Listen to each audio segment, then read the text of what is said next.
দাদু ভাই, তুমি ভালো হয়ে গেছো? হ্যাঁ মা, তোমার সাথে খেলতে হবে বলে ডাক্তারবাবুরা আমাকে তাড়াতাড়ি ভালো করে দিল। দাদু ভাই, এত ভালো ডাক্তার বাবুরা কোন হসপিটালে থাকে? কেন মা, অ্যাপেলো হসপিটালে। সে তো চেন্নাই, অনেক দূরে।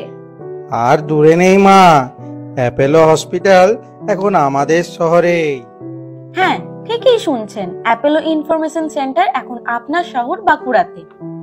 এখানে থাকছে অ্যাপেলো চেন্নাইয়ের অভিজ্ঞ ডক্টরের টিম। এছাড়াও থাকছে ডায়াগনোসিস, টেলিমেডিসিন এবং চেন্নাই গিয়ে চিকিৎসা করানোর সমস্ত রকম সুযোগ সুবিধা। Apollo information centre Bankura, Gobindanagar, Saradapalli, Bankura.